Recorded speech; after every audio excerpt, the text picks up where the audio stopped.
delivered, and so on. Okay, I want to go through the criteria again so that when you're doing your research for your training needs survey, you know what to do instead of keep revisiting it. Okay, here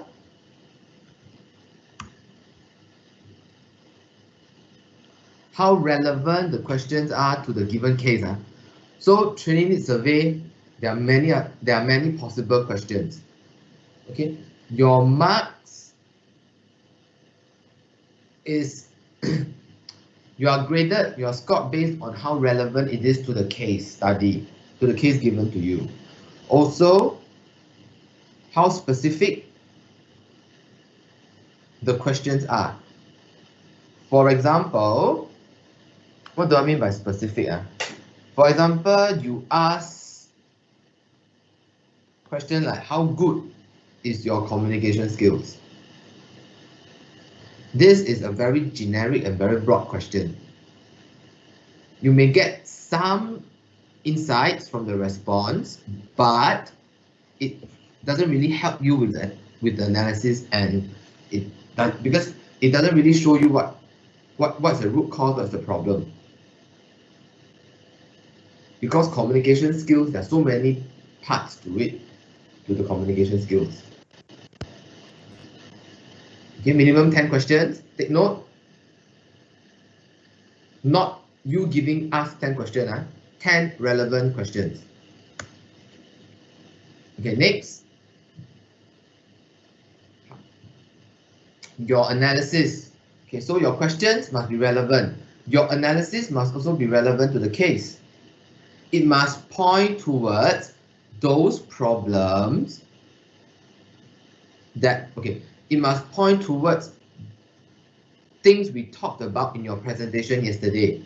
Every group presented the 6 areas, right? Yeah. So your analysis must point towards those issues. And also your marks given on how accurate is your root cause. And you need to correctly identify the relationship between the root cause and the training needs.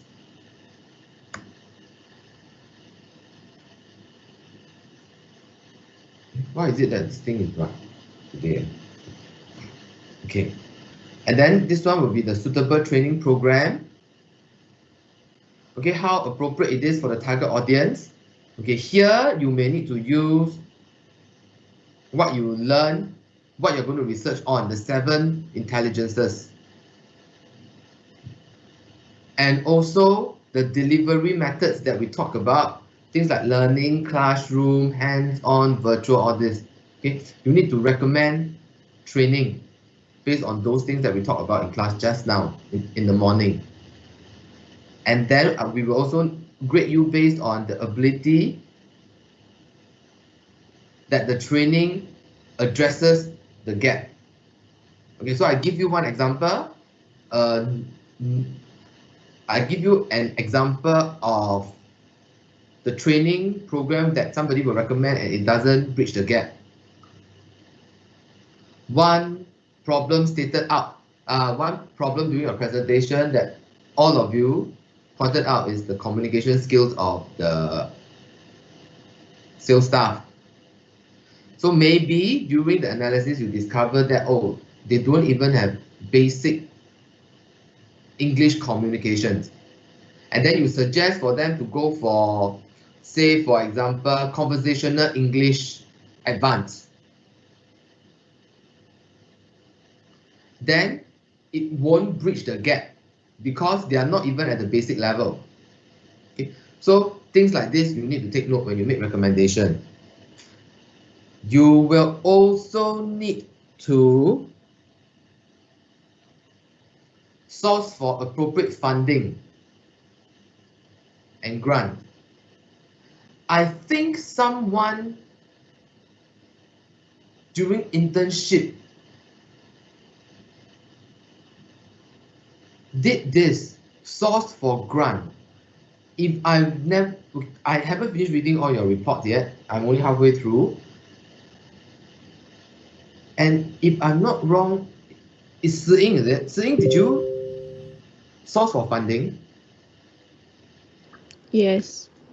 So yes. So if you need help, Si Ying is a good resource that you can ask her, because at least she has a fastest earlier start than yours. She has exposure to the government fundings available. So your group should be very good at this, right, Si Ying? Hopefully.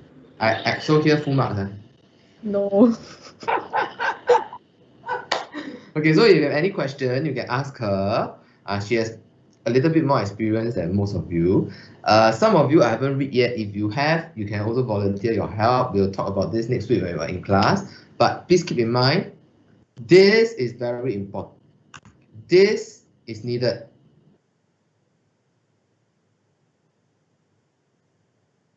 Okay?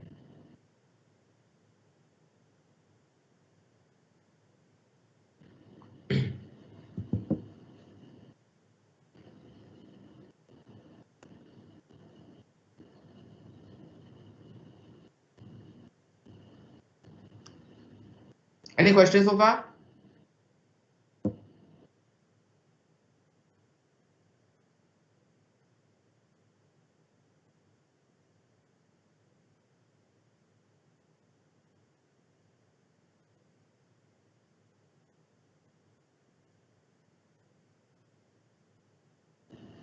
Okay, no question. Let's move on.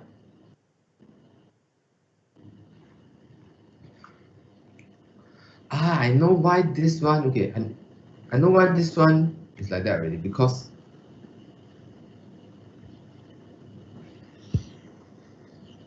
okay, let me rearrange. I don't know why this thing runs.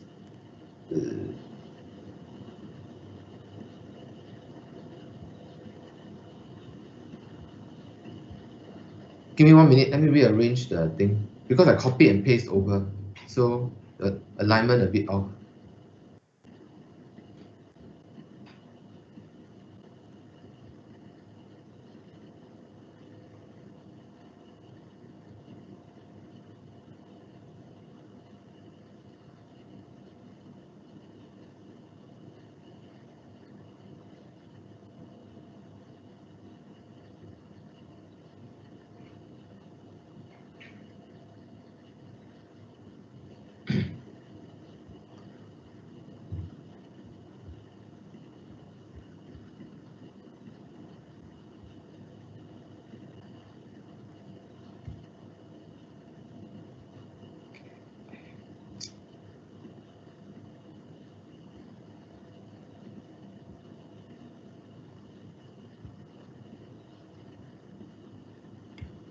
Okay, sorry about that.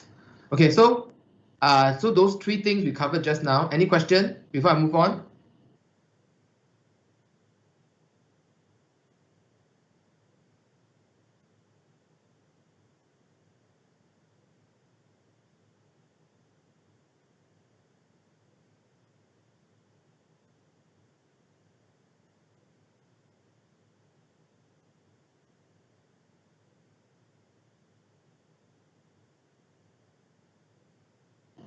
All right, next. I want to finish up this one. Once we are done, we'll call it a day.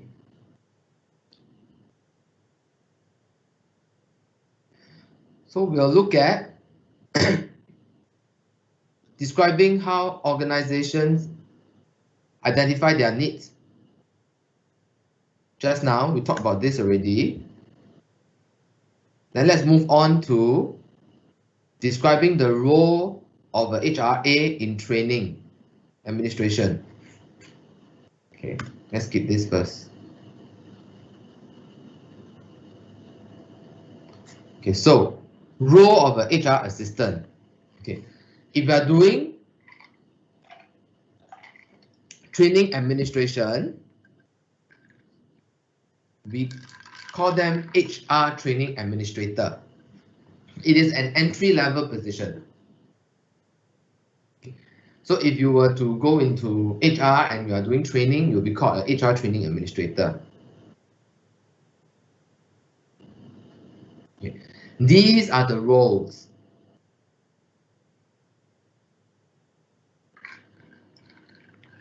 You need to administer training nomination, registration and training logistics. You need to communicate with internal and external training providers.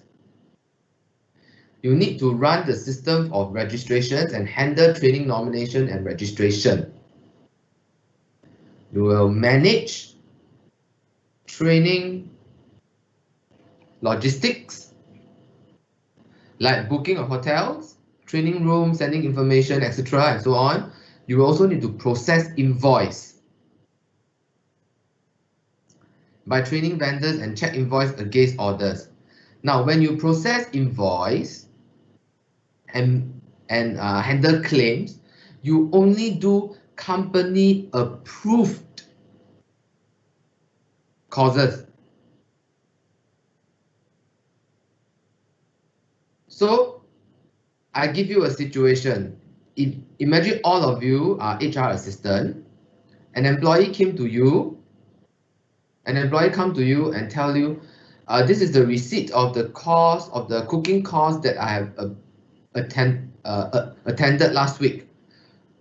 Can you please process the cost? Sorry, can you please process the claims for me? It is $500. Okay, as a HR assistant, can you do that?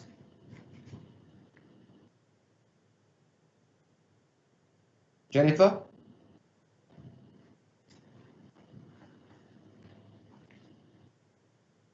Sorry, can you repeat the question? I'm not sure.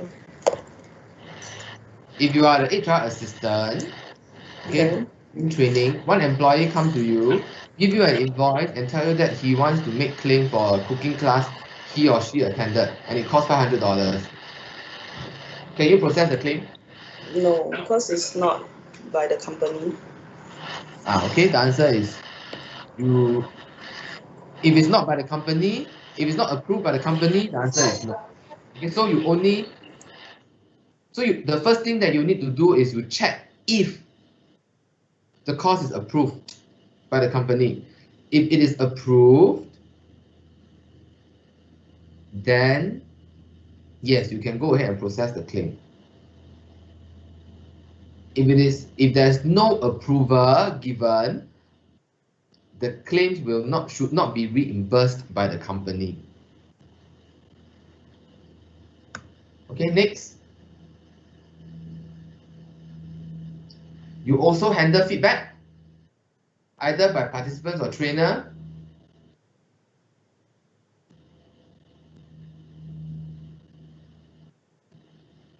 In this case, what feedback are we talking about? Farah?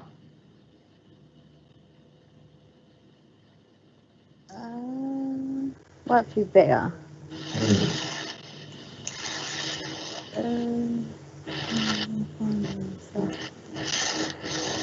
I don't know, can be any feedback, what? Yeah, you can give There's any. a term for it lah. What kind of feedback when it comes to training? Got term.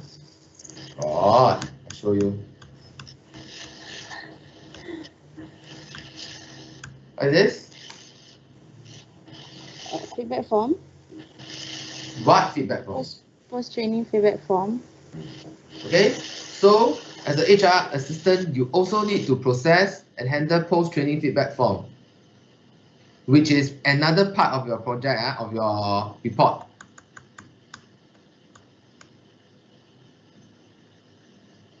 Okay, so that is a formal feedback. Just now, Farah mentioned all kinds of feedback. Yes, also all kinds of other feedback. Okay, but the bulk of it should be from the post-training evaluation. And then you work with external vendor or trainer to ensure that suggestions for improvements are recommended. Okay, collate post-training feedback for evaluation. Okay, now this one, let's look at the second point. Suggestions for improvement are implemented. Where do you get the suggestion for improvement? Darren.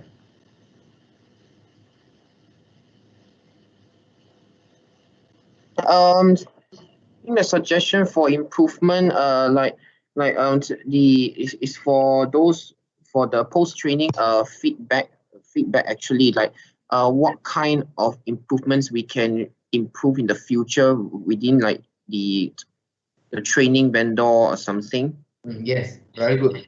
Can anybody remember for your report what are the 3 areas that you need to look at? Pigeon.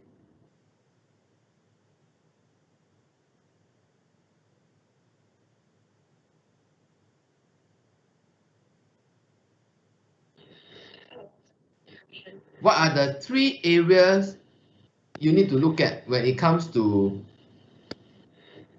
suggesting improvement or looking at post-evaluation feedback? I mean post-training feedback evaluation.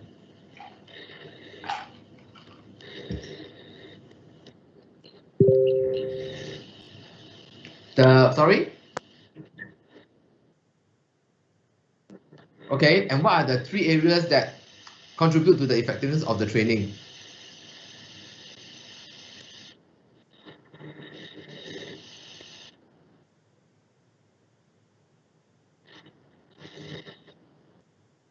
Okay, and how do you measure the satisfaction? There are 3 areas that we talked about which you need to show in your report. Remember? Not really. You please pay attention. We're going to talk about this. What about Akida?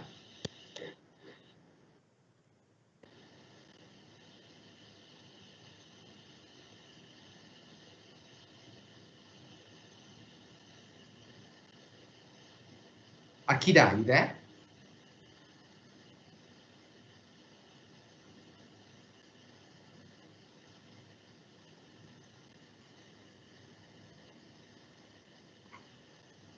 Trisha?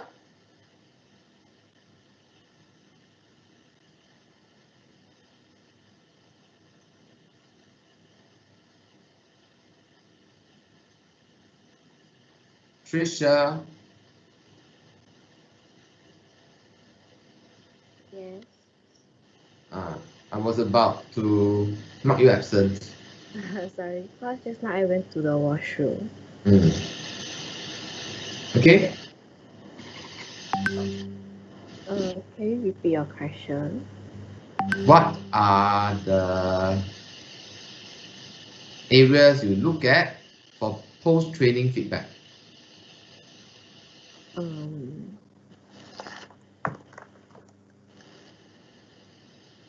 I can't remember. Charles? Yes. Can you remember? Is it the linked skill or something? The what? Linked skill. No. Look at post-training feedback. Okay, I'm going to show you the slide. Let's go back.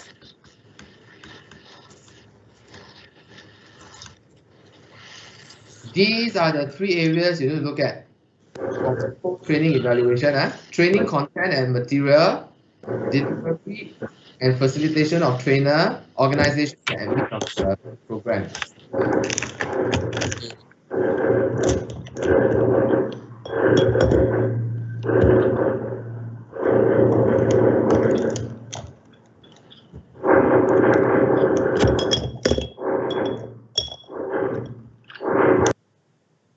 Okay, so these 3 areas, which means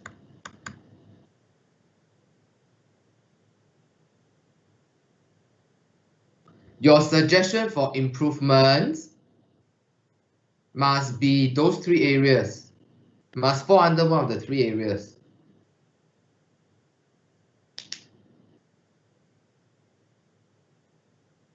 Okay? Okay. Then you need to have a training calendar and training record. Okay, this one is covered in Unit 7. Okay, so let's not worry about this first. We will talk about this in Unit 7. You are also expected to do this for your report. And if you need to do it, you can do advanced reading. You go and read Unit 7. Okay, the career path of a training administrator is you move on to become a training specialist. Okay, this career path is given by SkillsFuture. Okay, you don't have to know this. Okay, I'm going to skip. You can read it from your course notes. Okay, so we have finished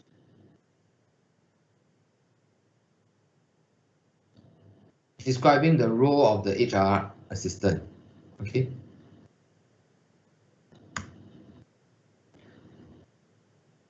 Now let's move on to the last objective. Okay, outline the factors that need to be considered when arranging and coordinating learning and development opportunities.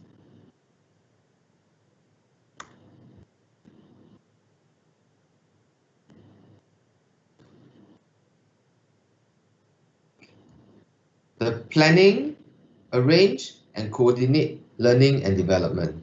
Okay, so these are the 10 things that we will talk about.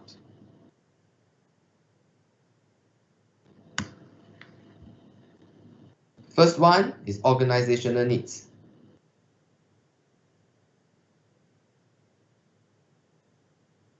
Okay.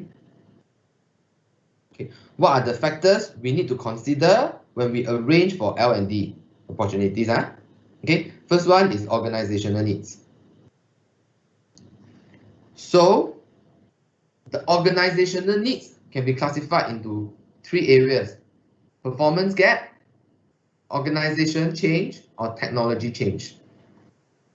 Okay.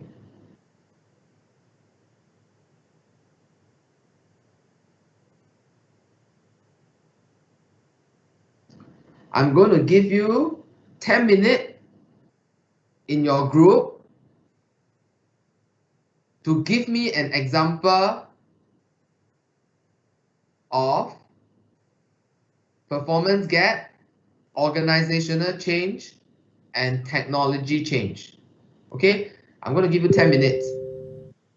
After that, every group, one representative will tell the class an example of each. Clear? So you give me an example of what is a performance gap for an organization. What is an organization change for an organization? What is an example of technology change for an organization? Okay, 10 minutes in your group. Please start now.